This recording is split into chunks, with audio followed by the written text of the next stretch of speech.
Magandang araw sa inyo. Ang luluto pala natin ngayon yung puso ng saging. Ito, tinatanggalan muna natin ng matitigas na parte.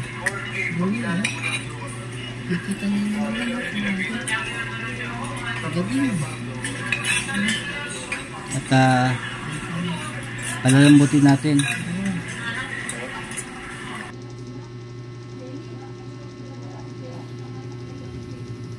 Habang pinapalambot natin, pwede na tayo maghiwa ng mga ihahalo natin mamaya. Ito, kamatis. Tatanggalin natin ng buto itong kamatis. Tinatamad na ako mag-edit, kaya nag voice over na lang.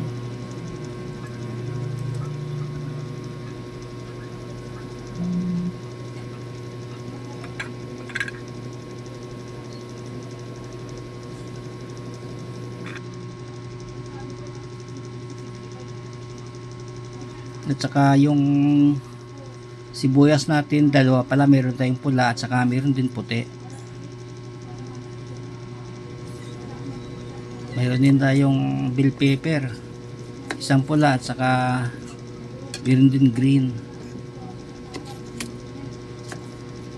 para magandang kulay.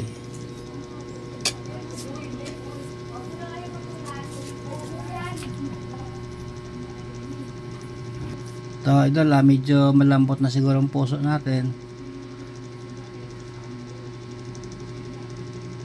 Pwede natin hanguin at palamigin muna natin.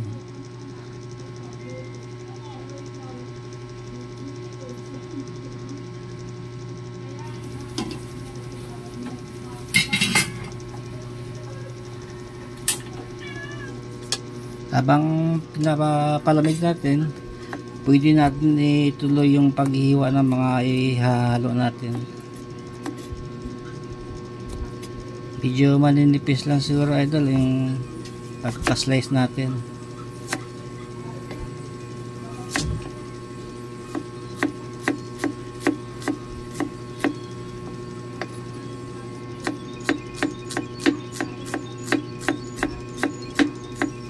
Mahal ang sibuyas puti.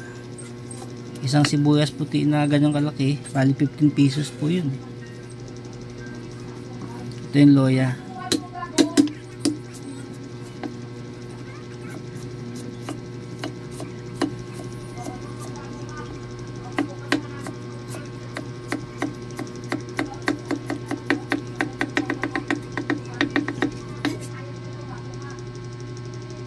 Meron din tayong dalawang siling green.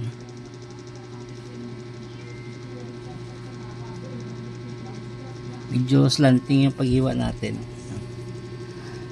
At saka siguro isang siling pula. Pwede rin dalawa, depende na sa inyo. At saka meron tayong kalamansi, mga 7 piraso lang, okay na siya.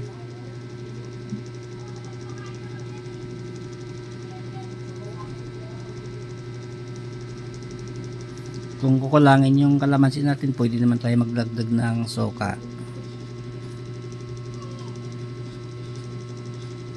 Yan, malamig na yung puso ng saging.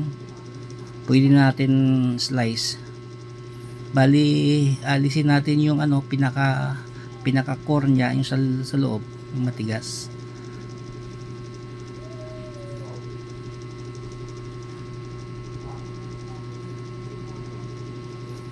Yung lolo ko dati pag nag-insalada ng puso, iniihaw lang niya yung puso eh. Pero sa akin nilaga ko eh.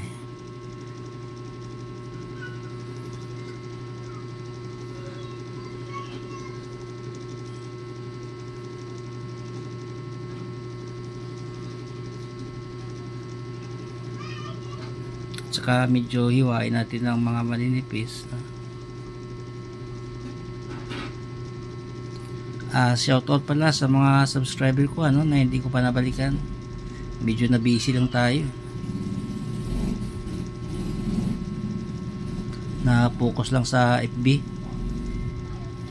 At ang gata natin, kailangan pakuluan muna natin para hindi sasama ang tiyan. Yan, malinis ang kamay ko, bali ipigain na natin.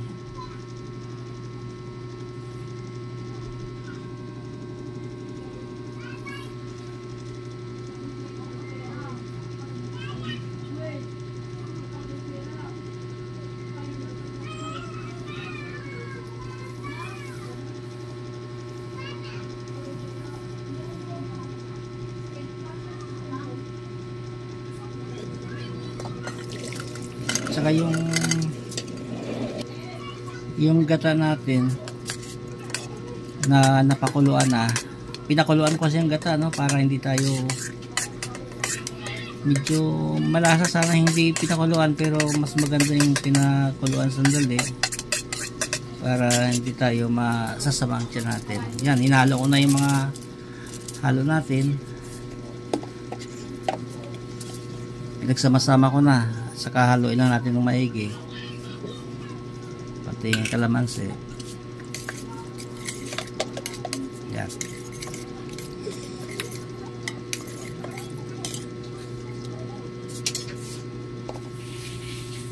Ilagay na natin yung puso. Yan. At saka haluin natin. I-mix natin ng maigi.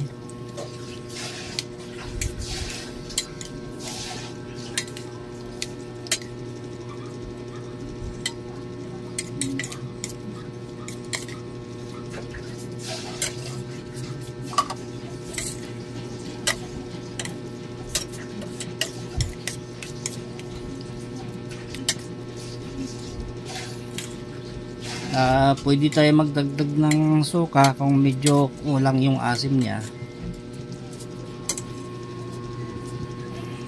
Yan, nagdagdag tayo ng suka.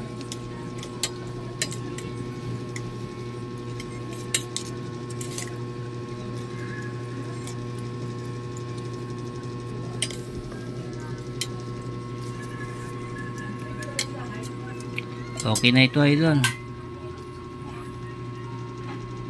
Salamat po sa mga nanonood.